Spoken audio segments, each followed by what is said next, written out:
Welcome to the Asking Why podcast. I'm your host, Clint Davis. I'm a marriage and family therapist and licensed professional counselor trained in trauma and addiction.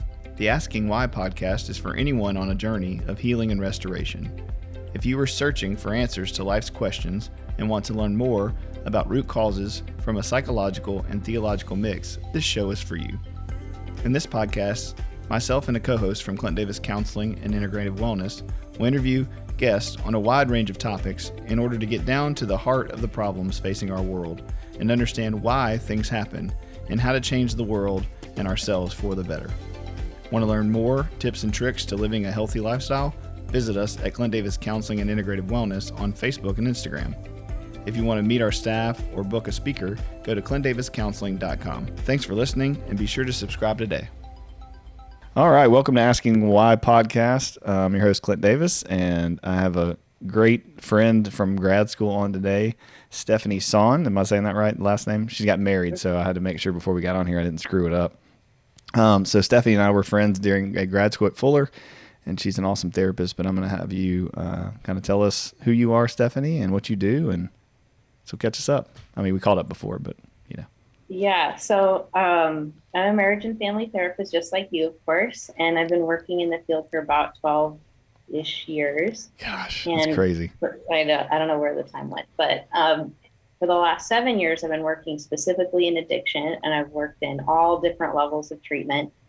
During COVID, I was a manager in a residential for women and children, and that was a whole crazy ride, which is a story for another time. But right now I work at Loma Linda's Behavioral Medicine Center in Redlands, and that houses several inpatient psychiatric units, as well as my unit, which is a detox unit. And then we also have a partial hospitalization program, which is basically like an intensive outpatient. So I lead a lot of groups there, and I work both on the detox unit and the outpatient.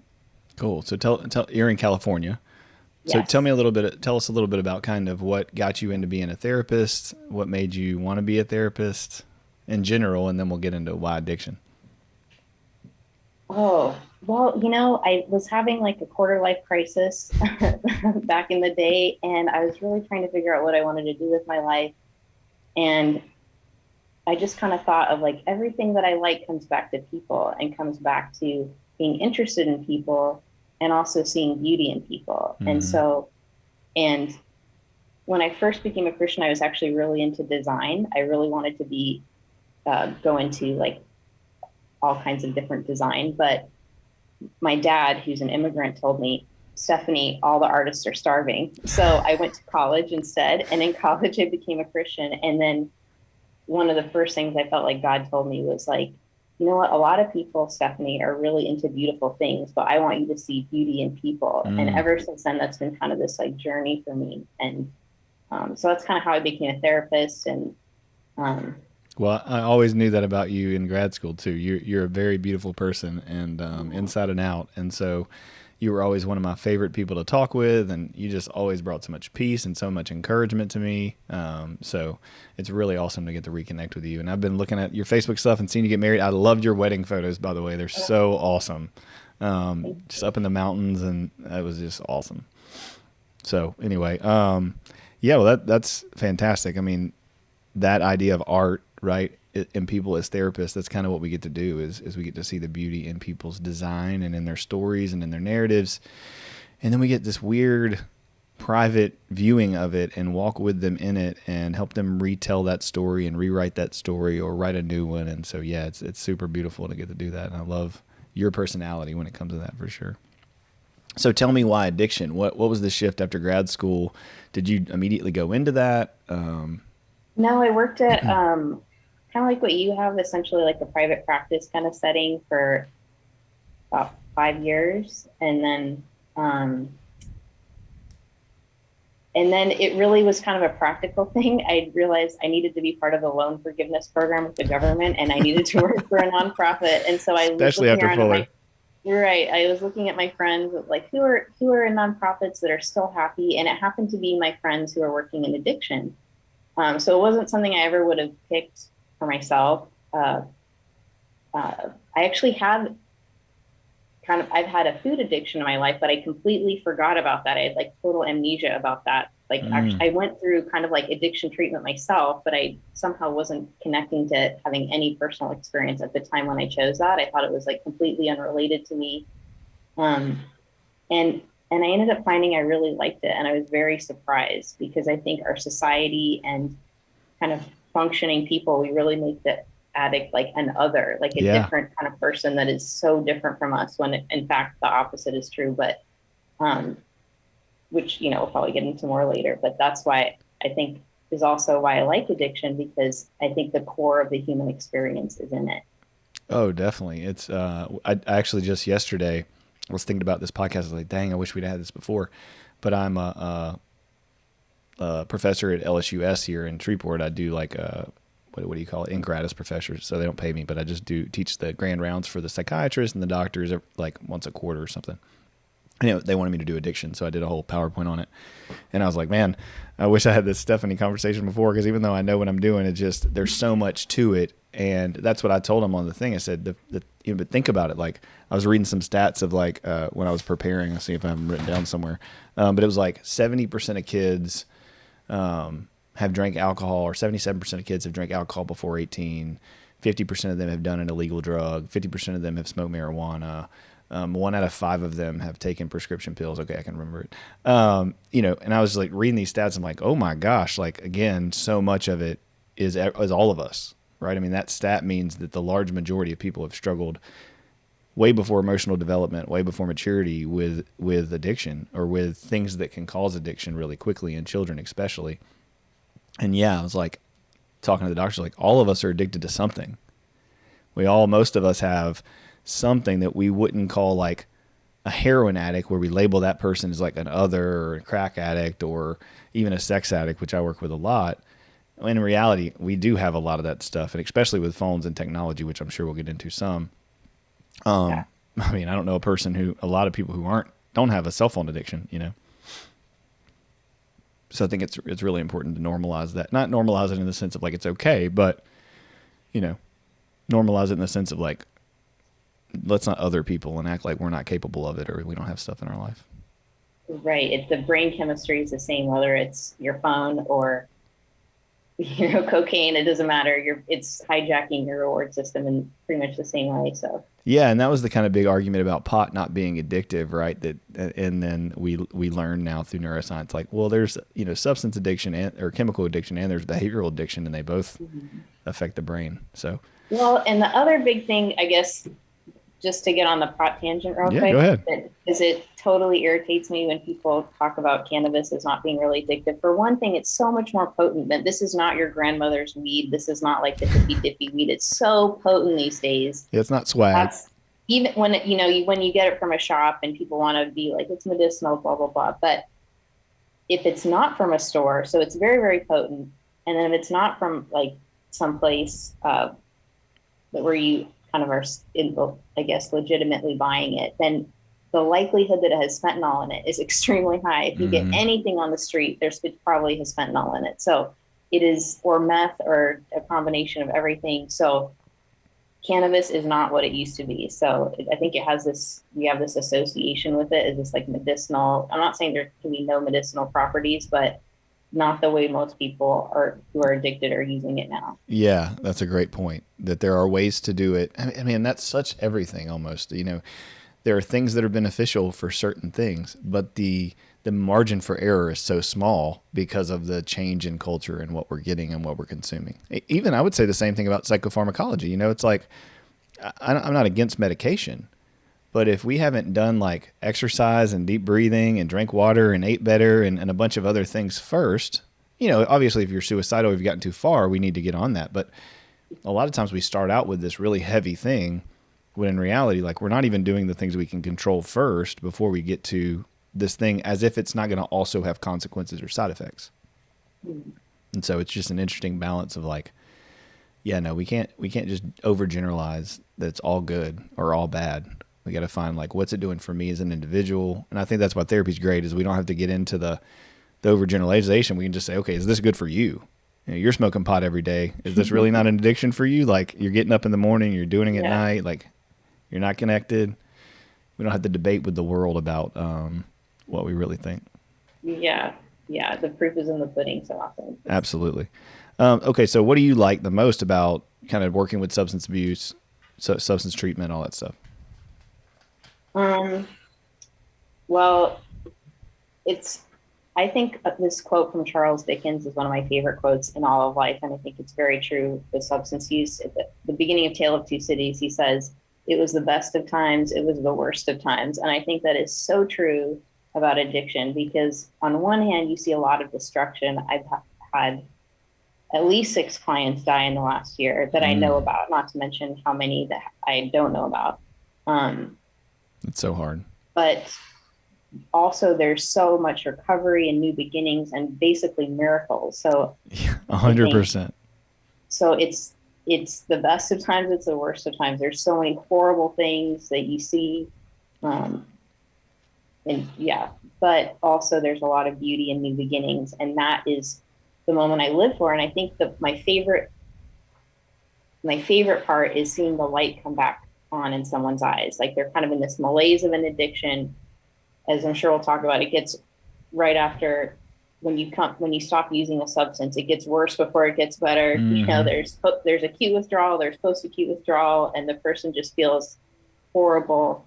But then with time, then they start to become themselves again, that you see that little light in their eyes, and you think like, that's you again. It's no longer that substance is controlling your life. Like you're back, you know, like, and that person has been missing for a long time, and their friends and family and everybody's been missing them, you know? So just that moment of seeing like, you're here again, you know, I live for those moments. So there's nothing like it. There's nothing better than seeing someone be in recovery. That's great. And you're 100% right. That it is a miracle. We get to see it every day, you know, and maybe not every day do we see the actual miracle, but in our offices, you see people, you know, when I work with human trafficking, you know, you see people who have been trafficked for years, you know, get their job back, get their kids back, you know, their light come back on in their eyes. They start to believe in themselves and have worth and value again. And yeah, there's nothing like it. But man, there's so much crap in between. And so you wait for those moments, and those things get you through it. All right. So today, you know, why I asked you to talk is you had posted about that book. And so we're going to tell them what the book is, but I saw you post about it, and I was like, oh man, that's a great book. I would love to talk about that on the podcast. And then I reached out and said, hey, you're smarter than I am, so read it, and you're reading it. So tell me about it. So it's called Dopamine Nation. And the author, I didn't know how to say her last name. So it's Anna what? Lemke. Yeah. And so this is a New York Times best-selling book right now that's out. It's called Dopamine Nation, and you guys can look it up and check it out. But tell us first about kind of who she is and the author and what's her story and all that. Mm-hmm. So Anna Lemke is a psychiatrist, and among other things, she is the medical director of Stanford Addiction Medicine and chief of the Stanford Addiction Medicine Dual Diagnosis Clinic. And she's worked for years in addiction. Another thing that people might know her from is that she was featured in the 2020 Netflix documentary called The Social Dilemma, which in many ways sets the scene. I knew that name. I couldn't connect it. Yeah, yep. Which I love. That's another documentary that I love and rave about. But that, for people who haven't seen it, it's about why social media is so addictive and has such power to divide us. So that's a little bit about her. Yeah, that's awesome. I always say this about Social Dilemma. It was so good, and I've used so much of it to integrate in so much of my talks and stuff that we do, but it definitely left me with like nothing to do. And I think that's the great thing about this book and what we're going to talk about today is there's actually some practical things to tell you what to do. I felt like Social Dilemma was like, everything's on fire. It's all terrible. See you later. Yeah, there's going to be a civil war at some point. Yeah. Oh, God. Yeah, but we don't know what to do. Here. So that's a lot of people that have watched it been like, yeah, it just kind of ends leaving you like, well, we're in trouble, but we don't have any clue. So we're going to hopefully today give people some clue on what to do. So what's the overall premise of the book from your perspective? So I would say that the main point of the book is that our brain isn't designed to live in the world that we live in now. So our brain was designed for an environment that was hard. So for example, I have to go kill my dinner, or I have to go raise food that will eventually become my dinner in 8 months, and of course there's a lot of room for error and failure and complications along the way, like storms that destroy your crops, or the hunt doesn't go well, or just essentially a lot of difficulty. And so our brains, so what she talks about is one of the most revolutionary discoveries in the last 100 years is that pleasure and pain are located in the same area of the brain. Mm-hmm. And she describes it kind of like a teeter-totter or a balance. And the way our brain has coped with dealing with all this difficulty is that when something happens that is difficult, which was, back in the day, most of life, everything, everything, from the beginning of the day to the end of the day, our brain would then balance out, release some dopamine. So how you can see that in your own life in action is if you go on a run, you do something that initially, or I know you do jujitsu, like initially, if you don't feel like doing it, but then you experience a reward later. So our brain is set up to kind of, there's a pleasure and pain balance. And then when we go through something hard, then it will kind of autocorrect and give us like a boost of dopamine and kind of other like pleasurable chemicals to reward us for, you did that, good job. Yeah, at least it used to, right? It used to, but the problem is now, obviously, we kind of live in the opposite environment that our brain was designed for. So we live in a world where things that are pleasurable to our brain are so easily accessible, whether that's in food. Food is engineered in labs to make it really addictive. There's sugar everywhere. They've actually found in experiments that sugar is more addictive than cocaine. Mm-hmm. So sugar is a huge addiction, speaking of addictions. Or it could be technology, substances. There's just so many things to be addicted to, everything on the internet, entertainment, all kinds of things that are really pleasurable for our brain. And our brain kind of doesn't know what to do with all this dopamine. And so it still is doing that teeter-totter thing. So when we're getting all this dopamine overload, it's auto-correcting to the other side, but even harder to the pain side. So in a nutshell, that explains kind of why, even though our society is richer and has more leisure time and so many good things, more than any time in human history, especially in Western nations, we're seeing people basically more and more miserable. Anxiety rates are up, depression rates are up, people have more and more diagnoses, so even though we have so much more, you think we'd be happier, but we're basically more diagnosably miserable. Yeah. Than we've ever been. And I think, man, that's such a great point. And we talk about this all the time as clinicians, but yeah, that's so true, because the world keeps telling us the more stuff you have, the more comfort you have, the more that's related to peace. Right. And I think that's the interesting thing about theology, or at least being a Christian, is that was never the story of the Bible. It's not this prosperity gospel of follow Jesus and everything's going to be more peaceful. It's follow me and things are going to be tough and hard, and you're going to have to die to yourself, and you're going to have to struggle. But that perseverance that you get from that is going to build character. It doesn't say it's going to build more comfort. And so, can there be comfort in that? Can there be peace in that work? Absolutely. But I think that is just to me, such a clear indication of the worldview versus the Christian view, and how if we follow the way of the world, we're going to seek comfort, we're going to seek money, we're going to seek all these things the world tells us is going to bring us peace, and yet all it's doing is bringing more anxiety, more depression, more suicide rate. I did a post the other day about men, and it was just hashtag men's lives matter, because I was reading the stats on, I think it's 35 to 55-year-old males kill themselves 4 times higher than there's a homicide rate. And it's like, that's insane. So we 4 times hate ourselves more than we even hate other people. And the world would tell us, oh no, we're all against each other. There's all this conflict. There's all this political debate and racism and sexism and all this stuff. And I'm not saying those things don't exist, but man, we hate ourselves the most. Yeah. And it's like that. And I think, go ahead. Well, I think that actually, as you're talking, I'm kind of thinking of your other podcast I think it was on success. Oh yeah. So, but also just that, sorry, I lost my train of thought. I was going to go somewhere with that. Sorry, you finish your thought, and I'll resurrect we'll catch mine. back up. Yeah, no, I was just thinking, again, it's just that basic principle of, if you listen to the world and do what the world's telling you to do, it's going to lead to all this terrible stuff. And it's like being happy, right? The stat is if you have a $65,000 a year household income, anything over that's not going to increase your happiness. Mm-hmm. And people don't understand that, but it's like, it's so simple. If you drive a, 2003 Honda Accord, or you drive a 2022 Bronco, yeah, you're going to feel good about that for like a week. But if you're a parent or married or have a life, that Bronco is going to get filled up with trash and crap and junk. And you're not going to care what color it is. I think I told this on the podcast before, but I just got a new MacBook, and I stood there for like 15 minutes trying to decide which color I wanted to get, as if it was going to make a bit of difference to me, like as soon as I walked out. But it's like that. It's that you got to do this thing and get this thing. And yeah, the whole society's like, oh, don't buy this, don't spend all this money and then regret it. And that's all so tied into worth and value and success and addiction. And so, yeah, that's spot on. So how is that, all that dopamine and all that balancing of pleasure and pain, how is that playing into addiction? Well, because you would say it's increased, right? I mean, would you say addiction is increasing?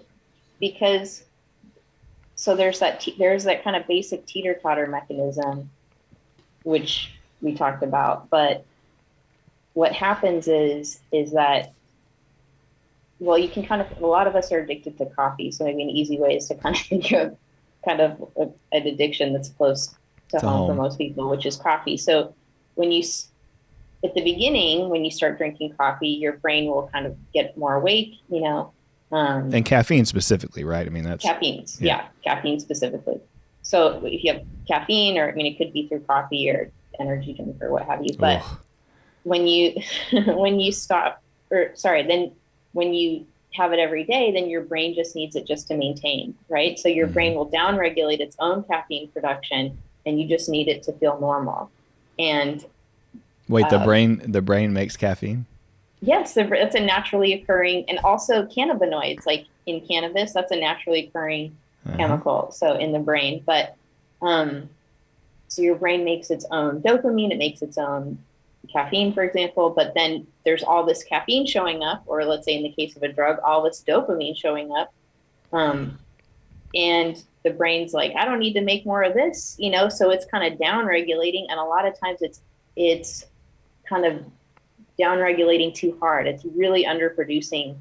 So she describes it as like gremlins. So that there's these gremlins that they're camping out on the pain side of it.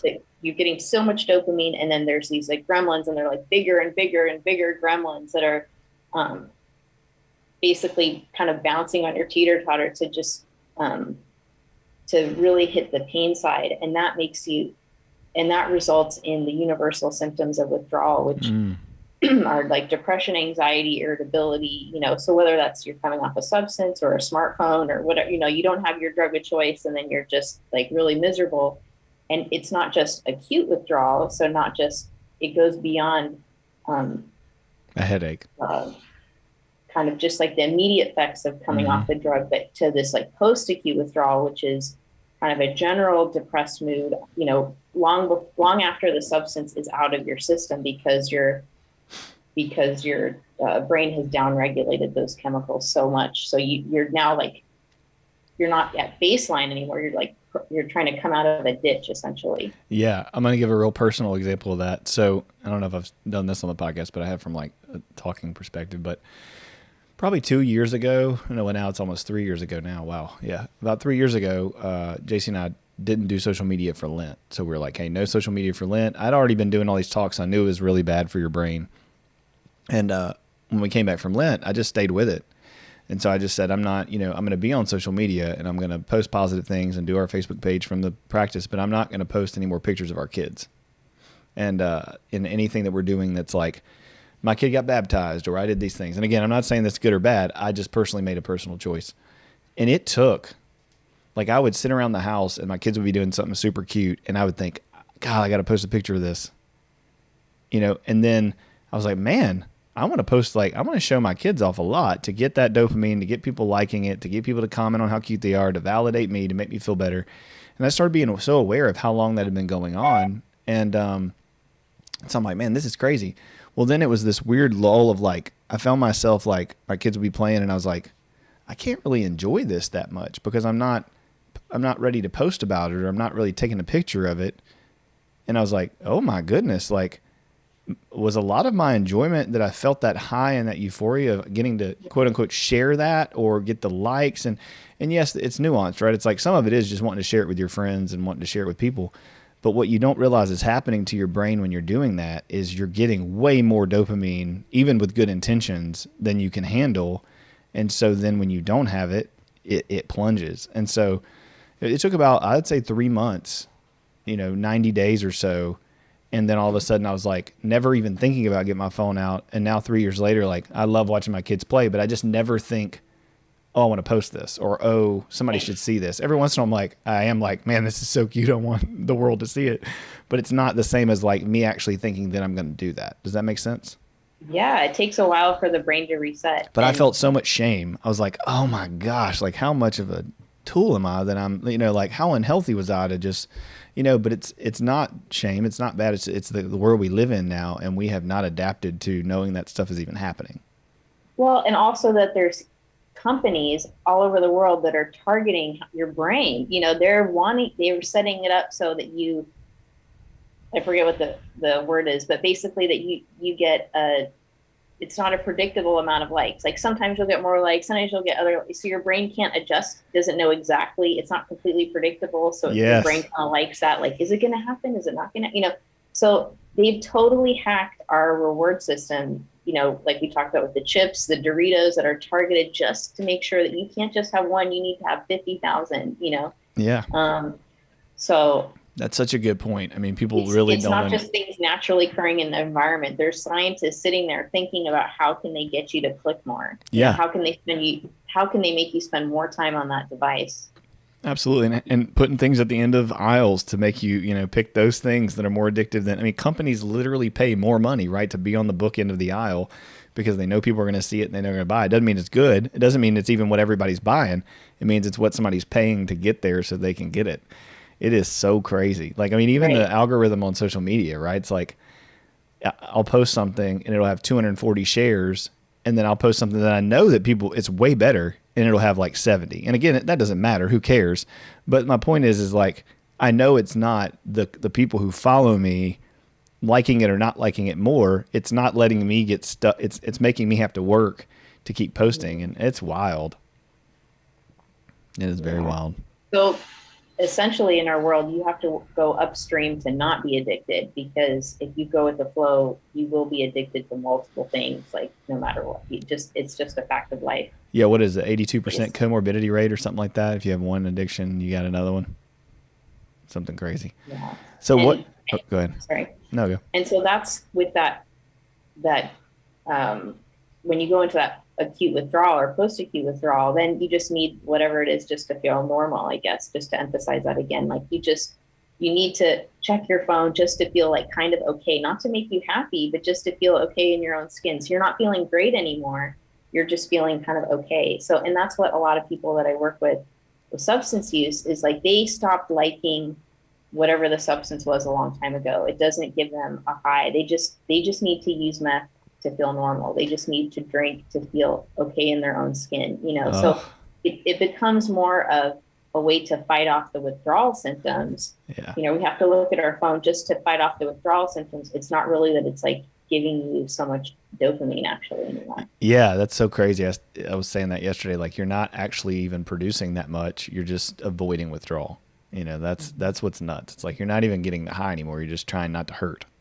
You're just running away from the withdrawal. So what does she in the book kind of recommend for people to do to address like addiction? So if you're listening to this and you're like, it is all of us. I mean, let's just be honest. And if you heard my Facebook story or that social media story, like, and you're going, oh crap, I do that too, join the club. Like, hopefully the point of this conversation is not shaming people into feeling bad about struggling, but is to make us all aware that we have the ability to do some things differently, so we're not being controlled. So we're more in control of our life. We're more in control of real connection and to sharing the gospel if we're a Christian and not being kind of pulled out of the fight. So what does she say in the book? So she says a lot of different things, and as a side note plug, I highly recommend people read this book because one thing, it's very, very easy to read. It's told through stories. So in her own stories too, she shares her own, she's very, very vulnerable about her own experiences with addiction. So it's a really easy read. But just to highlight some of the things that she talks about, one is dopamine fasting. So whatever the thing is, fasting from it. Now, some of that, she suggests 30 days. I think that's like a bare minimum. Absolutely. Because like your story just pointed out, the post-acute withdrawal usually lasts up to 90 or 120 days. That's usually about 120 days is when I see people kind of turn a corner. And if you're out of that, if you're able to make it to 120 days, then you're more out of the woods. But so she really talks about dopamine fasting. So depending on what it is, that may be easier or not so easy to do. You know, if you have a food addiction, you can't not eat food. You know, if you have a cell phone addiction, which probably 99% of us do, you need your phone maybe to just function in life, you know? So, but she would say to have periods where you're putting it away, you know, where you're away from that thing. If you can't live life without it, of course, it really depends on what the thing is, but if it's a substance, you know, a lot of people, of course, in substance use that I see in substance treatment don't initially think they have a problem. They come because someone else thinks they have a problem. So, and that's true in her practice too. And she really recommends that people just try abstinence for a while. You know, by the time I see people, they usually don't have a choice over that anymore. They just have to, because there's a lot on the line. They're going to lose their job, their marriage, their, you know, whatever it is, life. Kids, life. So, but let's say people who aren't quite as far, you know, backed into that corner as much, to choose to put, you know, to step away from that thing for, you know, she would say 30, I would say maybe at least 90 up to 120 days. And just see how you feel. I think maybe the smaller amount of time is a little easier to stomach. If we kind of set the time lower, it's easier than, you know, maybe 90 days feels like a long time, but just start, okay, what am I going to do just for this month? What can I do to kind of change my behavior just for this month to give my brain a break and not be so closely tied to this thing? She also talks about what she calls self-binding strategies, which is essentially like setting yourself up for success. So it's, and not putting yourself in really hard to deal with situations. So like self-control is a muscle, so that you don't have an infinite amount of self-control. So, so people I work with, what I'll tell them is like, if there's your favorite liquor store that you go to, like you need to find a different route to work, you know, or if your connect lives off this freeway off ramp, you need to find a different, you just can't exit over there, you know, or kind of, if there's things that you strongly associate with your addiction, changing them or limiting them so that you aren't so triggered, you know. So that might be like not hanging out with your drinking buddies, you know, or especially not hanging out with them in a bar, you know, or not going to bars, you know, where there's like alcohol is all backlit and, you know, set up beautifully like a shrine, you know. So it's like, how are you going to resist that, you know? So it's, all the bottles are so beautifully arranged, kind of different things to know, like just kind of thinking about yourself and your own addiction and what can you do to limit the amount of temptation that you're going to experience, or set yourself up to handle that situation successfully. Like, I'm going to call someone, you know, if I'm in a situation, if it's a drug, you know, that has a lot of consequences to using it. Yeah, in the beginning, it's so much of teaching people to be mindful.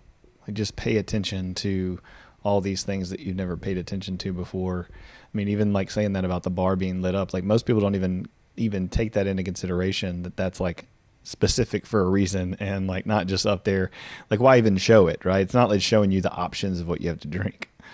It's not like, here's what we have. They would just line them up, but you know, then they backlight it and all that kind of stuff. They paid good money to get you to want it and see it that way. Yeah, it's I would say, if it's not substance, so we do a lot of sex addiction, a lot of technology addiction, a lot of just all that stuff, social media issues here. You know, it's putting your phone up. It's getting home, and if you're at home at 5:30, going and putting your phone in another bedroom, putting it on the charger and being done with it. And it's amazing to me how many people can't do that. And how many people go, oh, well, I'll just set it over here and I just won't mess with it. And then their spouse is like, Yeah. hey, why are you on your phone again? Hey, we talked about this. You weren't going to be on your phone from 6 to 8 while we get the kids baths and while we get to bed and when we do all this kind of stuff. Oh, well, I'm just checking it for a second. The amount of fights over just checking it for a second that I see in my office are unreal, and you can't beat it. And that's that's the one thing I love about social dilemma, but I say all the time, like, we're not going to win.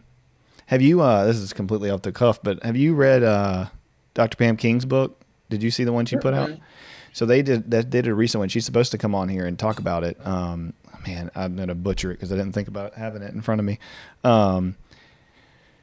Stone Age Minds or something like that. Sorry, Dr. King. Anyway, it's great. It's about, good Lord. It's about evolutionary psychology and Christianity and the mix of the two. And basically she's saying the same thing. Like you have this caveman brain, and yet you're trying to use these devices and these things and this dopamine and this system that doesn't work. We haven't developed our prefrontal, and our brains haven't developed more, much more than cavemen to some degree.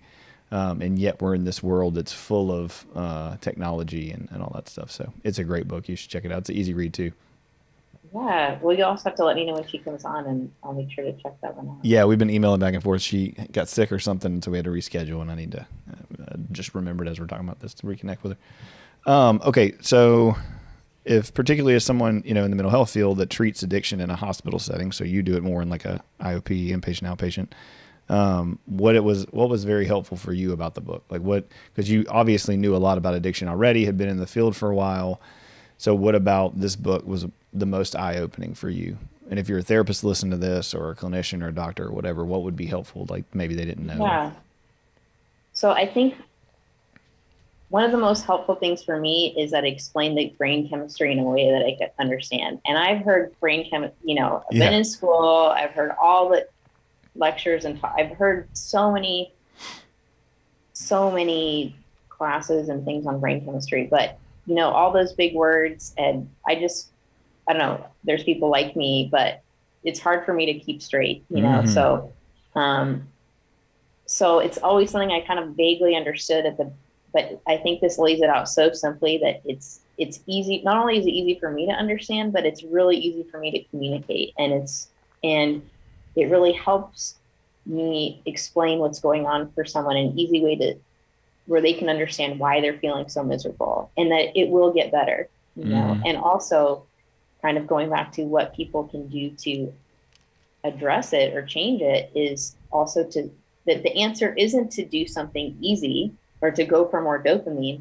The answer is actually another one of her recommendations is to choose hard things. Yeah. And this is the way she lays out the brain chemistry, it really explains why that is. So yeah, one of her suggestions is to pursue things like exercise, and building friendships over time, and different things that are good for you, that don't give you a dopamine release, like reading a book that's dense, that your brain, taking an ice cold water bath, that it feels painful in the moment. You do not want to do it, but then your brain will give you a dopamine release. So instead of kind of feeding that cycle of less and less dopamine, is if you push into the pain, and by pain, I don't mean like lying on a bed of nails, but just like pain, like things that you initially don't want to do, like going on a run, or going, exercising, like everything in your brain will tell you that you will be so much happier if your bottom just stays on that couch, like all evening,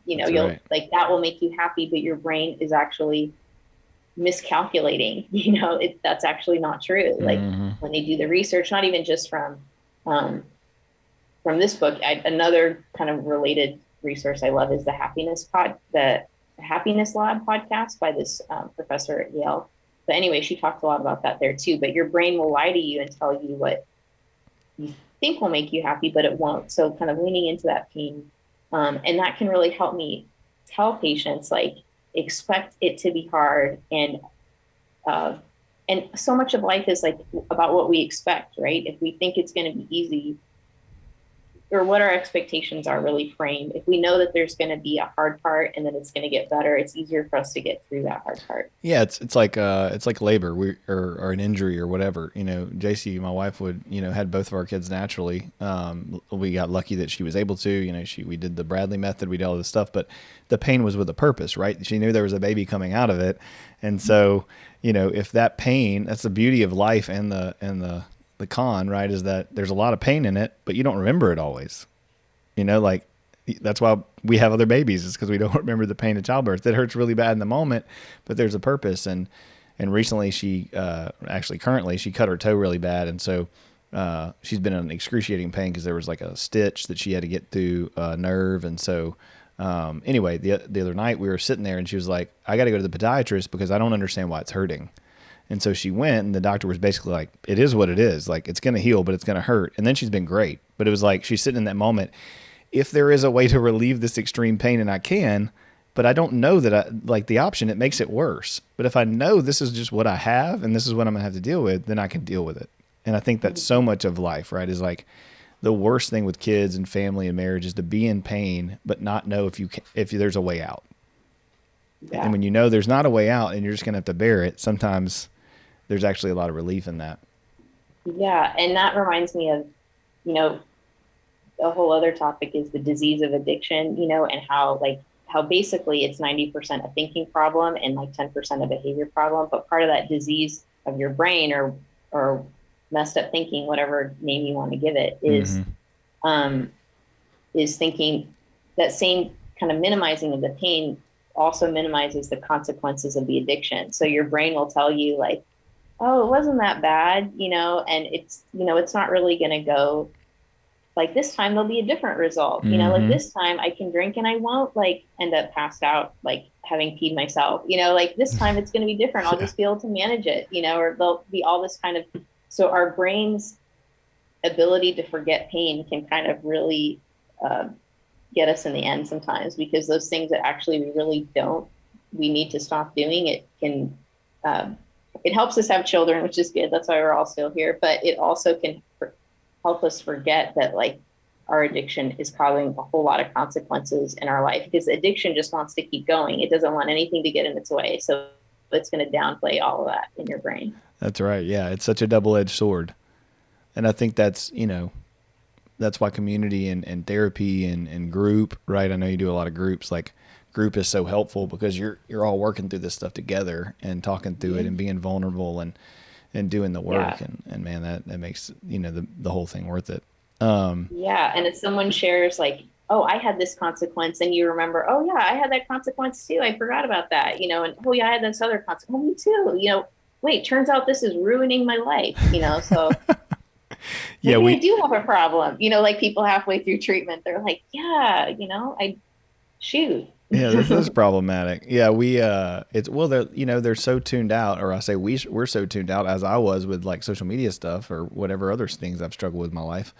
But you don't even, you're so dopamined up and so disassociated and so disconnected that you don't see it as a problem. It's fine. And your brain's lying to you, and you're not being honest with anybody around you. And so it's just a complete mess. And once you start to get that awareness, I don't know about you, but I find people a lot, you know, they're not really mad at me. Well, some people are, but they get mad like, wait, this sucks. Like this got way harder than better. It was better when I wasn't aware of this stuff. Mm-hmm. You know, it was better when I wasn't paying attention to every moment. You know, we'll talk about this with sex addiction and with porn addiction and all these kind of things. There's like, man, once we get into sobriety and past sobriety and a year in, people are like, well, I'm never watching porn anymore, but I didn't realize how many times I was lusting or how many times I was having these thoughts. Like, you know, it's not that just you get sober and then everything goes away. Yeah. That first year or two, almost 3 years in sex addiction, is repairing and resetting and becoming more aware of like all the little nuanced ways in which you were screwing up or you were unhealthy or you were being tricked by your brain. It's not just like the behavioral outcome of looking at something, having the drink, shooting the heroin, whatever the thing is. Does that make sense? Mm-hmm. Yeah. And you're left with, when you stop using, not only are you in a dopamine deficit state, but you're left with all the issues that caused you to be drawn to that addiction in the first place. So all that you were trying to like numb or cover over, or like, you know, deal with in that unhealthy way, they're still there waiting, right there waiting for you. But No, for sure. So what would you say the book had did it have any personal impact on your life personally as you kind of went through this, and not just from a clinical perspective, but just in general? yeah, I think kind of very similar to you in that it gave me a lot more awareness of when I'm going through my own withdrawals, for me, I'm such a YouTube spiraler. Like I will not sit down to a movie because I feel like that's a big waste of my life, but boy, will I spend like half a day on YouTube, no problem, like really easy. Cause I'm like, oh, now I want to learn about orcas. Oh, now this, just anything, it's like, so I like to learn, and it's wonderful and it's horrible. So, Oh yeah.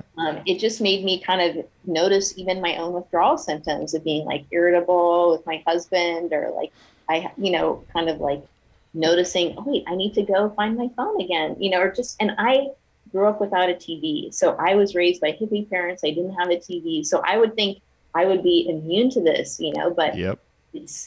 It got me just like it, it gets everybody. So I think but I think it's just kind of given me more awareness of the cycle of like, let's say a lower key addiction in certain ways, or one that doesn't have so many intense life consequences.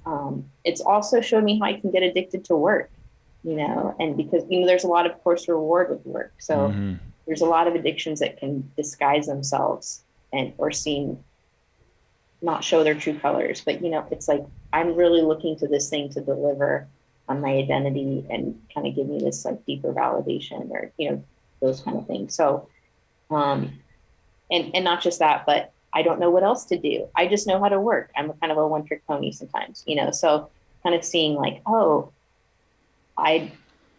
one thing Anna Lemke talks a lot about is like being open to being bored just with the moment. Like there's not a lot going on, like then you're just left with the moment, and not even kind of setting yourself up with rewards for like, when I get home, I get to do this, or when I get to just kind of being in the moment and being okay with the moment. So it helped me kind of notice like times when I'm like, I'm going to start doing work, but not really because I need to do that or that would be good for me, but just because like, I don't know what else to do. Like, I don't know how else to kind of fill that void, so to speak. So, it's been really good for me too, so I would love to say that, I'm above it all and, like I already had everything on lock, but actually it's been really good for me as well. That's awesome. Yeah, man, that self-awareness and that humility of just, as clinicians, clients put us on this pedestal, or even as pastors and leaders or whatever, people put people on pedestals like they've figured it all out and they don't ever screw up. And that's just not true. We're all in the middle of trying to figure it out and being unaware and becoming more aware. And my clients, and I know yours, are such a gift to us in that same thing. You'll say something out of your mouth and then you're like, oh, I need to listen to that. Like, I'm not following that with my wife, or whatever. I tell people all the time, like, oh, I'm giving you this advice in marriage, but I'm definitely going to go home today and do something stupid. Like I'm less often and fewer and far between, hopefully, but it still happens. Having the information isn't the problem. Nobody, it's like cigarettes. Like nobody's like, yeah, cigarettes are a good idea, but people still smoke them. So it's not a lack of knowledge that they're bad for you that's the major issue. So what would you, if people are out there and they don't believe this, or they don't think it's that serious, or maybe we're being dramatic, or, this author's like, the whole dopamine thing is not really that big of a deal. What would you say, you're worried about if we fail? If we don't learn this lesson and we don't adjust as let's say individuals, but also as just a society, or if we go even further as the church, what do you think is going to happen, or what do you see happening?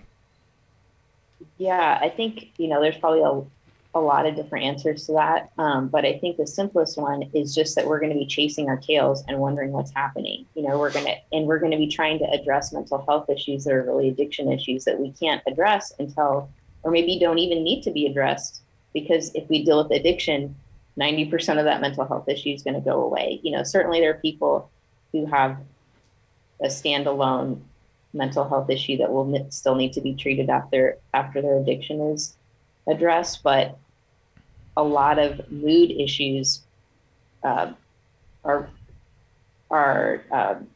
really exacerbated by addiction. And so if you don't get that under control, on some level, there's just like no point in even trying to get to the mood issue. So I think specifically for our era, we're going to see more and more people. We already are seeing like young people becoming, depression rates are up, suicide rates are up, like just in the last 10 years. Like 200%. Yeah, it's huge. And we're going to be left wondering why, like, why is that? What's going on? So I think if we don't pay attention to the messages of this book, we're going to be chasing our tails, running after solutions that won't really have an effect if we can't really see like this is at the core of what's going on. Yeah, that's good. Would you say, and I'm not pushing back, I mean, maybe a little bit, but let's dig a little bit and maybe we'll get into this. But for me, just trauma focused, I feel like that's but that's even underneath the addiction piece. Like we got to treat the addiction, but the why did someone start using that substance in the first place and why did they need so much dopamine? I think we have to also really be dealing with. Does that make sense? Yes. And I think it's both, because I think certainly people get addictions that don't actually have trauma, but you'll never get to the trauma until you get to the addiction, until someone has like some sobriety, 5 coping skills, let's just, arbitrarily, but about that they can actively use. You can't get to the trauma because every time you open that up, you try to deal with that in a clinical setting, you're going to trigger their substance use. So It's, because that's their only coping. So unless you kind of deal with the substance use and help them to have other coping skills, which I would say probably takes about 6 to 9 months at least, trying to get them through that early phase, like you can't ever get to that trauma. Right. I think the thing that I'm trying to figure out in my own practice and in general is that dance of, the coping skills, though, in and of themselves, if they're not steeped in getting, not just behavior modification, but understanding why it is that these coping skills are happening and what those coping skills say about our worth and value and our security, then that's what I see as the missing piece a lot is you'll have a behavioral function like, okay, we need these coping skills. So if I do these things, I do these behaviors instead of these behaviors, then I won't want this other thing. Does that make sense? Keep talking. Well, I mean, like, you teach people to replace, go exercise. You teach people to eat better. You teach people to do mindful meditation. And yes, they need those tools, right, to reach out to a person to connect with, to confess, whatever. But if it's not steeped in, and I think that is and I'm theologically kind of tweaking some things here, but I think that can just be another way of behaviorally modifying yourself, but you're not getting to the root of, man, I don't feel worthy and valuable and loved and secure in myself. Where did that get violated? Yes. So that's going into another person I really love, who's Gabor Mate, who's a Hungarian, by the way. I just got to point that out. Nice. Anyways. Shout out to the Hungarian podcast listeners. Yeah, I got to represent. So, but what he says, and he has a great TED Talk for those. Say his name again. His name's Gabor Mate. Okay. You have to send me that because I'm not going to spell it. So it's in Hungarian. That's like 2 first names. So Mate is Matthew. So it's anyway. So like Gabriel Matthew is kind of like his name. So, but anyway, he has a great TED Talk where he kind of talks a lot about addiction. He has a book that's phenomenal called In the Realm of Hungry Ghosts that a lot of the people I work with love. But anyway, one of his main points that he says is ask not what's wrong about the addiction, but what's right about it. Like, what is it doing for you? Like, so that's, I think you're kind of basically hinting at the same thing, which is, what is it doing for you? And if you don't really pay attention to that and you're just like, oh, here are these other healthy things you could do, you're kind of missing the whole point of like, it was doing something for you. And you're right. That's really, really, really important to look at. And so I always ask my patients, like, what did you love about your addiction? Right. Especially at the beginning, because over time, like we talked about, you're just gonna need it to feel normal. So what it initially did for you will be way in the rearview mirror. But at the beginning, what did you love about it? The common things are, and I'm sure you see kind of similar things, but it helped me experience less anxiety when I was with people. It helped me, let's say decompress after a long day at work. It helped me feel, it kind of helped fill a void. It helped me have fun. It helped me connect to people. Although over the long term, addiction is always very isolating, but initially sometimes it can help you feel connected. Mm-hmm. There's always some different things that, and then I would say avoiding feelings, say, right? Yeah, usually that's probably maybe the most common one, is it helped me numb my feelings, so, or help me numb just in general. So Pain. yeah, help me numb pain. So I would say that's probably one of the number one. Access is a huge driver of addiction. Just you have access to it. Like we all have access to smartphones. So hence a lot of us are addicted to smartphones. But if there's not, like, if something isn't readily accessible to you, why would you seek something out? Probably because there's a pain that you're trying to numb, and it kind of helps you medicate that. Yeah. Yeah. And so my point to that is just, that is the hard part for clinicians, is that, yes, you have to get people sober. You have to get the dopamine set. You have to get the mind balance back, the homeostasis brought back through behavior modification, which has to happen because you can't keep shooting drugs into your brain and be okay. And at the same time, I just think it has to be heavily in our attachment with our clients and our relationships. Also, I guess that's what I'm trying to point out, is the relationship in therapy is really the key to long-term success, because what they usually started seeking drugs and dopamine and all these things is either to avoid the pain or to get something they want.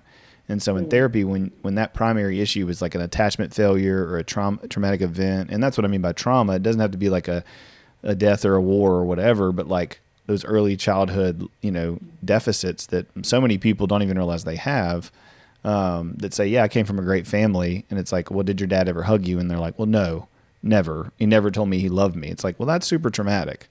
That's not necessarily in a outright abusive situation, but man, your brain didn't get the dopamine and the serotonin and the things it needed from actual human interaction.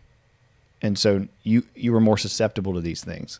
And so for me, it's like, it's so hard to find that balance in 1 hour a week, or, a couple hours a week, or whatever group, to give them all that they need to get there. And yet it works. Mm-hmm. And so I'm always just teasing out like that dance of how much of it is just behave. I don't want to get into the trap of just telling people addiction is just doing different behaviors, that people need to see that sobriety and recovery are two different things. Mm-hmm. Yeah. Clean time isn't recovery time. Yeah. As they say. Yeah. And so the recovery time has to be not only just behavior modification, but figuring out the whys of where this all started from and what you were trying to feel. Right. And really investing in yourself to give yourself those things that were missing. Because even though we were talking about at the very, very beginning about how our society is so, rich and easy, basically, there's a lot of things that are harder now, like connecting to other people or finding meaning in your work. I think we're both lucky in that we have very meaningful jobs, but I think a lot of people don't have, don't have that luxury, or just, there's a lot of things that, life can be kind of boring or lack. Well, the challenge, right? Lack a lot of the different things lack exercise. We have all this compartmentalization when we would have been able to go out in the fields and work and connect to our friends and get exercise and all, and, sunlight and all the things that we need. But now a lot of the things that we need, the simple things in life, are really hard to get. And I think Anna Lemke talks about like deaths of despair, or people like using as because just because they're sad, that they're maybe like working in these kind of dead end jobs, or just their life, like, is this all there is to life? So I do want to, have that caveat that even though we live in a very rich society, that there's certain ways that we're very impoverished. And Mother Teresa said, a long time ago, like, she died in the late 90s, but she always said that the U.S. was one of the poorest nations because people were so isolated and there's so much loneliness. Man, that's so rich right there. I mean, that we could do a whole podcast on that topic, but that is the point of exactly what I'm trying to say, is that the things that we need as human beings, our connection, our intimate relationships, our, being outside, our connecting through all these things. And you said it perfectly. So I'm just going to repeat it and beat the dead horse. But, we act like we have it all together and we have all these things. And yet we continue decade after decade to be missing the things that are actually causing all the other things to be problematic. And that's my point, is we got to continue to dig into the roots and through therapy and through connection and through the church. And I think that was Christ's call to us, is all of that. Like, hey, get out of the nonsense and the content. Although we have to do that, right? Don't murder anybody. But hey, being angry at your brother is the same thing at the heart. It's not that, God's going to, it is the same thing, or it has the same consequences. It certainly doesn't. I'd rather you be ticked off at me than murder me. But the root is pride, ego, lack of faith, whatever you want to label it. And I think when I see people find true freedom, it's not necessarily that they always change all their behaviors, but it's that they find peace in who they are in those things. Mm-hmm. Yeah, and changing our expectations about life, that I think so. She talks about this in the book, which people should definitely read, or as I did, just listen to on Audible, because as being on a computer all day, I actually no longer like to read. But sorry,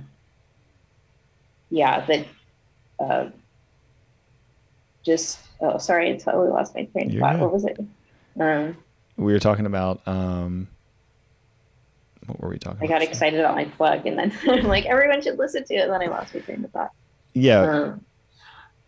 We were just talking about we were talking about happiness and this stuff doesn't lead to all those things. I don't remember the. Oh, yeah. There we go. We live in such a rich nation, but if we need just like the simple things essentially. And that's kind of what will help make us happy, and so just kind of going back to the expectations, like reframing our expectations of that life has a lot of hardness, a lot of things that are hard, and that this is kind of what I was going to go on, is that, in social media and things, we kind of see like lives are easy if we're not kind of like just feeling we're just self-actualizing at every moment, that our life isn't. I think this is a lot of your success podcast, but just like that we're a failure, or that we're not doing something right, but that actually that's just kind of normal. So kind of tuning out all these messages that we're getting, that our life needs to feel like extraordinary at like every moment, Yeah. So I think that's I've been working on that a lot. We have a 4.5 and a 7.5-year-old, and we came back from vacation. We took them to the beach, and we came back, and we got back on like a Friday. So we got 2 days to detox and rest, from the actual vacation. And like, really for the first time, my almost 8-year-old was like, I'm bored, and I'm like, bro, we just spent $umpteen-thousand to take you to the beach. And he's like, I know we don't say bored in our house. I'm like, yeah, no, go find something to do, go figure something out, or be bored, And after about 10 minutes, 15 minutes, they stayed outside for like 3 hours coming up with some stupid game with dirt. And, but we don't give anybody, ourselves or anybody else, any space to be bored. And we're losing the magic of boredom. We're losing the magic of just being in the moment and being patient, sitting at the table and not saying anything, not filling the space. And I think what I'm trying to teach my kids and myself is, that is the Imago Dei, this image of God that we have. We're always seeking heaven. Like, we're always seeking Christ. We're always seeking this wholeness that's not there. And Scripture says the whole earth moans and groans for Christ's return. And there's this, it's not wrong to seek perfection and want perfection. It's our call to want that. But man, we also have to realize we're in the not yet. We're in this in between.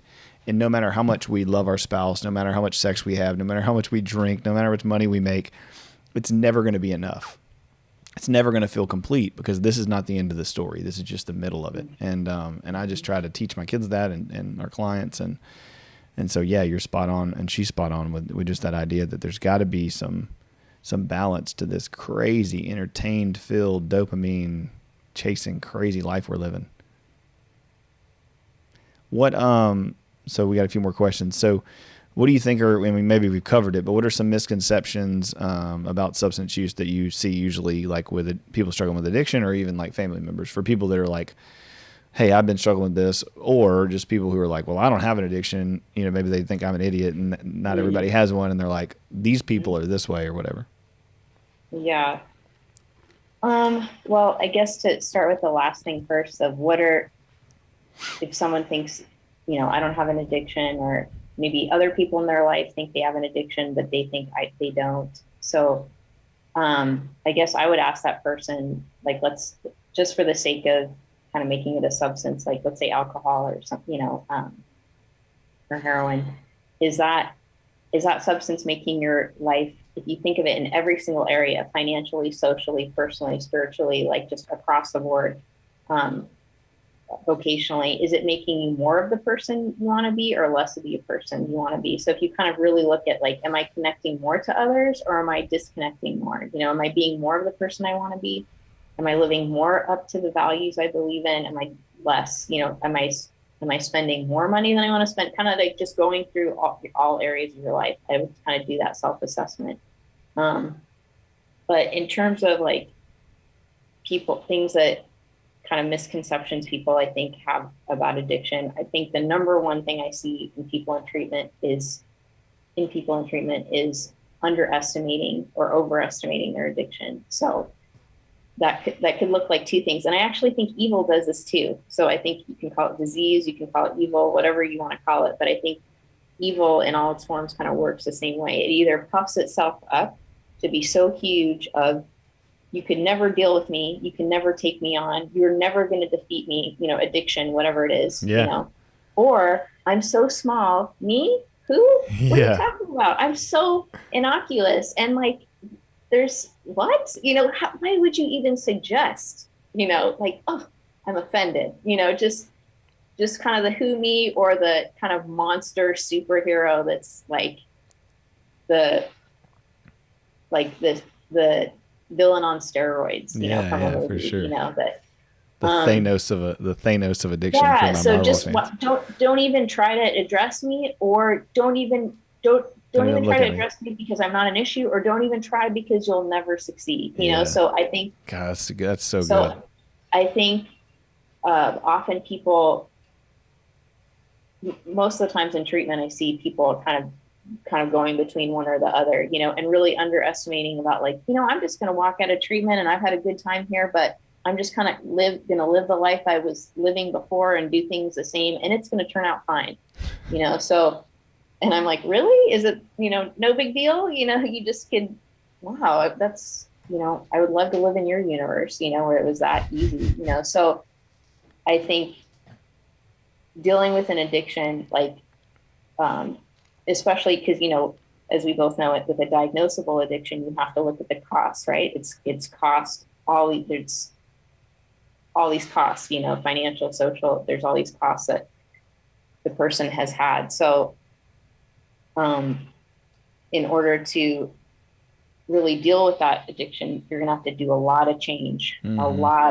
your life, so I think a lot of people underestimate how much is going to have to change. Yeah, I think that's an interesting point too, because as we've talked about, like our society changing and things being more accessible, more affordable, no accountability, right? I call them the 3 A's, like accountability, affordability, accessibility are the things that keep it going. It's not, so many things like our phones aren't costing us our job, aren't costing us our marriage. I mean, it does happen, but not as same as meth, right? Not as same as getting a DUI. And there's so many more of those little things that people, where I think, like you said, evil or Satan or spiritual warfare or whatever you want to say, is just like, it's not that big of a deal. It's just social media. I was just on my phone for 20 seconds. Like, why are you complaining about this? You need to deal with this plank in your eye. Don't worry about this thing in me. And like, there's all those. Yes, of course, these things that have huge consequences. But I think Satan, again, man, that's such a beautiful analogy. I love that. I'm going to steal it for sure. But like it's the both and. It's saying this is not that big of a deal, and there's no, oh my gosh, you're doing meth, like this is this huge thing you'll be addicted to forever. And man, that's where Satan wants us. He wants us to be asleep, lulled to sleep in the lullaby, and just, it's not that big a deal. Put your passy back in your mouth, Clint's an idiot. You can post about your kids on Facebook all you want, and again, I'm not saying you can't post about your kids on Facebook. I'm just saying being mindful about it and being aware of it and how it's affecting your brain. Same thing with alcohol. Same thing with cigarettes. You want to smoke a cigarette? Great. But ask yourself those questions like you asked earlier. Yeah. How is this, for example, with the phone? Like, how is this stealing from my relationship with my kids? How is this, they're not going to be little forever. How's this stealing from my being present to them? Or kind of on the minimizing side, or on the kind of overblown side, let's say with a substance addiction, oh, my kids will never forgive me. I will never repair that relationship. The kind of like despair of like, things are so effed up beyond, I can never, it's never going to be okay again. And those are all lies. Yeah, 100%. I mean, I have guys, women, men who had affairs, who, addicted to pornography, prostitution, massage parlors, all the things, and they have better marriages now than they've ever had. But yeah, that fear of, if I tell her this, if I confess this to my church, if I confess this to my friends, if I tell a therapist, it's all gone. I'm going to die, basically. Like, my life is going to be over. And that's just not true. There's definitely going to be some hard crap you have to do, and some adjustments and some amends and some pain. But man, it's just not over with. Yeah. And that kind of, going back to one of our earlier points, reminds me of one of the other things Anna Lemke recommends, but this is really common in the 12-step community, and it's kind of well known in addiction, but is radical honesty. Like not lying about stuff, because we're all kind of liars, like I was late because there, was traffic, or I was, we all kind of are prone to those kind of like covering up, Yeah. But just, especially with an addiction, because you have to, and that's a whole topic in itself, but why it causes so much lying, just because you have to cover it up to keep it going, that your brain then just gets used to it. And so people in early recovery will just find themselves lying about stuff that doesn't even matter, so like just so encouraging people to be honest of like, you know what, I told a lie right there. I have no idea why I did. It just like came out, but actually this is what's true, so just kind of telling on themselves, because an addiction grows best in darkness. Mm-hmm. So just kind of bringing it into the light. That's so good. And it is such a practice. I mean, I catch myself like, well, we talked for 30 minutes, or there's, we did 3, you just say these stupid things sometimes. And I'm with my wife, I'm like, no, I didn't do that 3 times. Like, I don't know why I even said that. Like, that's so dumb. We'll just laugh about just how, because and again, when you're in good relationships and everybody's admitting that that's the thing, then we all just kind of laugh at our humanity, and that's part of what I think recovery and group and healthy church, and it's not this us and them, and we're the liars and the addicts and the manipulators and the traumatized. We're all this. And so let's just be honest and talk about it and laugh at ourselves and have the humility to go, oh my gosh. So just this morning I was leaving and JC said something. I was going out to my truck and she was like, got a bunch of stuff in your truck? Cause I went to jiu-jitsu. So I'm sure I had a bag and my gi and all my stuff, cause I never get it out. Like, instead of being an efficient person, getting out of my truck, getting all my stuff and coming in for the day, I pull up and I'm like, I want to see my kids and my wife. I'll come get this in 20 minutes. And then I never do. And it's in there for 2 days. It's good purpose. But usually sometimes I get defensive when she asks me and I'm like, golly, don't you understand my heart? And then I want to see the kids. And like, I'm not just a lazy slob. And this morning I was like, yeah, there's probably 30 things in there that I need to get because I'm an idiot. We just laughed. And it's trying to get to that place where you can be there, where you can just laugh at yourself. You can name it an addiction. Yeah, of course I struggle with this. Of course I struggle with drugs. Of course I want to drink, because you know your story and they know your story, and it's not this weight anymore. I guess it's the boasting and weakness that Scripture would call us to, right? Mm-hmm. So anyway, it's good stuff. So lastly, if someone wants to get into treatment or has somebody who needs to get into treatment for addiction, what are kind of some of the next steps, or what would you recommend for them to do? If you as a therapist, I actually had this happen yesterday. If somebody calls and said, hey, they're finally ready, or hey, I have somebody struggling with alcohol, or I have somebody who's addicted to cocaine, or hey, I can't get my wife off the phone or my husband off the phone, or whatever it is, what would you say are kind of the next steps? Yeah.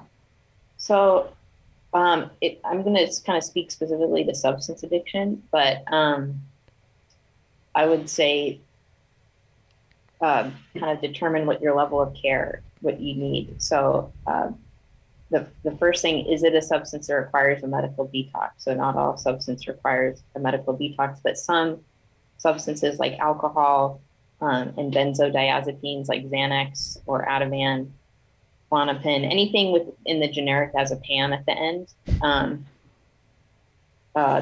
it's dangerous to detox off those yourself. So I would definitely contact your nearest,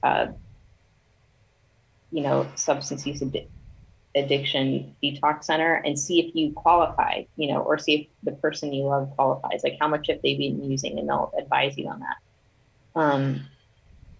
A lot of substances don't require a medical detox, particularly like a stimulant like cocaine or meth doesn't require. Opioids are kind of in the middle. They're really uncomfortable, like heroin and fentanyl. It'll feel like the worst flu of your life, like you're gonna die, but you won't. But fentanyl is a kind of tricky animal, so I would say that probably it's best to be in a medically managed situation, just because the withdrawal is really awful. And so in order to get through it successfully, I think it's almost impossible on your own. It's really, really hard. So just kind of the safety issues out of the way of, does this thing require medical detox? And then kind of looking at like, there's so many different recovery options, so there's 12-step, which, AA and Narcotics Anonymous, NA are the most common, but, of course there's also like treatment, so is the environment where you live in, are you going to be able to abstain being in your environment, because we need that, like we talked about, that break, from it. So sometimes people have like a spouse that drinks or uses, or, a roommate or something, so their environment, they need to get away. So that's when I would recommend residential treatment, or maybe outpatient. Often insurance companies are really stingy with residential. So maybe like an outpatient combined with the sober living or something where they're going to have a safe environment. But that's one of the first things I would have someone consider. There's also like Hope for Families, which is located in the South, offers like a recovery to go program. So I know there's, and I'm sure other people do too, where you don't have to like go into treatment. But I think treatment works best when you're really around other people. And usually a substance disorder is, I don't know, maybe you have different experience, but I've always worked with people where they're there multiple hours a day, if not all day. So by the time you have a really intense substance use disorder, you require pretty intense treatment, and it's not like once a week. Right. That can really deal with that, at least at the beginning. Right at the beginning, that won't cut it. Yeah, definitely. So, like you said, the 90 days is a huge the reset, and if people can afford it, their insurance could cover it. All those stars align. Yeah, I mean the best option is to take that time. People don't want to do it. People like, I go away from work. Like people are going to find out, and again, it's that therapeutic kind of conversation of, is it worth it, and what's the long-term ramification of you not doing it? You're going to lose all those things anyway. Right, because the nature of addiction is that it's progressive. So in 12-step, they say jails, institutions, and death. Like that's where this is going, So is that what you want to do? Do you want to lose everything, or do you want to like put the brakes on it now and, go on a, what is it, like paid family leave, or, that in California, that's what you can take time off. And so a lot of people get paid to be in treatment, not quite as much as they make from their jobs, but pretty close, so, and also a lot of jobs, like, a lot of jobs react really differently to people who kind of admit they have a problem, and of course, different people have different comfortability levels with letting their manager know. But for example, UPS, it's a big employer. They're a big national corporation. If they catch you, they catch you on a drug test dirty, like you can lose your job. But if you volunteer to go to treatment, if you want to go to treatment and you let them know, then they'll support you in going to treatment. So, obviously every employer is different, but I think there's often a really big difference between if they find out because you've like ruined something versus you're kind of acknowledging and owning up to the fact that you have a problem. Absolutely. Life hack for people out there. If you're an addict and you really, really want help and you can't pay for it, find a company that'll pay for it for you. Go work for them and then confess. I mean, that might sound manipulative or whatever, but like, I just want people to get sober. I want people to get help. So companies are set up to know that that's going to happen and want people to get help and then want to give them the job and keep them the job. Like, people do care enough to do that, surprisingly, in the world that we still have. Yeah. So if you're out there and you're like, there's no option. No, there is. Find a job that will pay for your treatment. Go confess, keep your job, come back and work and find some sobriety.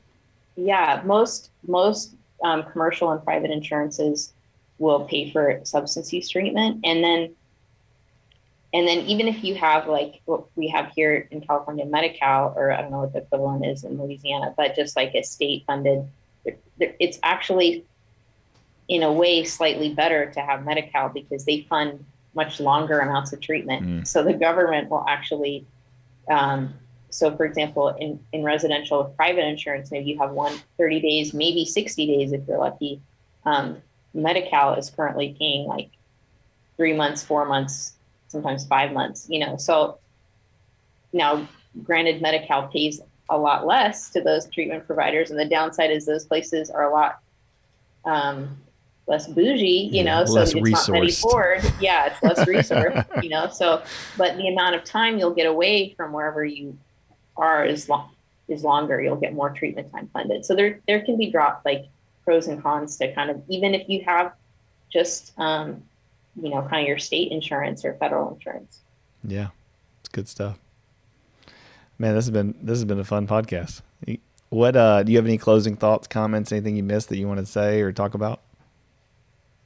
Well, so of course I recommend that people, read that book, but another book that I really recommend in tandem, which I never thought I would say, is that I've got Russell Brand. It's probably backwards. Oh yeah. No, that's good. But I love Russell Brand is like, I'm actually using his book, kind of going back to what am I doing? I'm using his book to work the 12 steps around my phone. So what he does is help people work the 12 steps around anything. And for people who don't know, Russell Brand is an actor and a comedian, and he has a long history of addiction to hard drugs, and he's been in recovery for, I want to say like 17 years or something like that. But he's a huge proponent of the 12 steps, which are basically rooted in Christianity. They came out of a church movement, the Oxford group. That's another podcast. But anyways, so I think between these two books, Dopamine Nation and Russell Brand's book, Recovery, I think those are really good. Those give some really good tools to just kind of like get started on your own, And then I also love, because I'm like addicted to YouTube, I happen to know,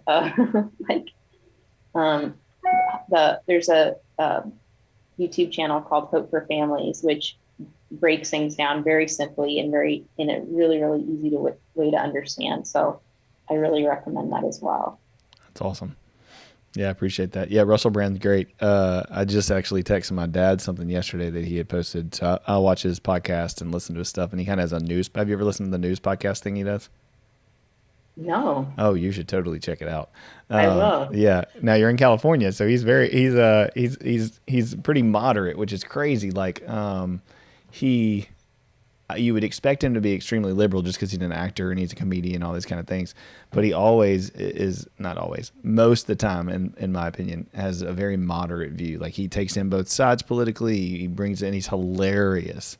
And he just doesn't cut anybody any slack either. So it's like, it's not Trump, it's not Biden. He's not on either side. He's just like being honest about the facts. He does a lot of stuff on like during COVID or during the war in Ukraine, like just looking at the facts and following the paper trails and talking through certain things. And it's not way over here where you have a tinfoil hat on, and it's not way over here where you just buy into all of it. But it's a really, really balanced view. And I was texting my dad yesterday. I was like, who would have thought Russell Brand would be like my voice of reason when it comes to news? I'm like constantly like, I'll read something and I'll go and read something he posted. I'm like, well, that was a way better way of looking at that than anything that I saw on these 24 hours news networks. I'm like, oh, and he also is hilarious while he does it, as you know. He's hilarious. Oh my gosh, yeah, it's so funny. He has a side-by-side comparison of the 12 steps, how they were originally written, and his own version, which is full of expletives and extremely easy to understand, and I love it. And so Language warning for my Christian brothers and sisters. He is not. He's awesome. He really gets to the heart of things really quickly. So. Yeah, that's hilarious that you recommend him. That's awesome. I mean, that fits because he's great. I need to get that book because I like his stuff a lot. Well, cool. Any other thoughts, questions for me, comments?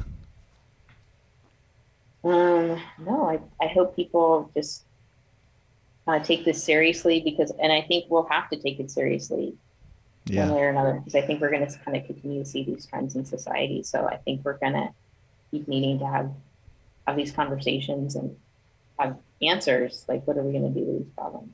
Absolutely. I'm with you. I tell people all the time, especially my newer therapists, like, strap in, because the next 5 to 10 years are going to be drastically different than the last 5 to 10 years. And it's not looking good. And, it's not to be a Debbie Downer. It's just to be realistic about when these 15-year-olds hit 20 or when these 15-year-olds hit 25, they're not the same human beings that we've had for all of history.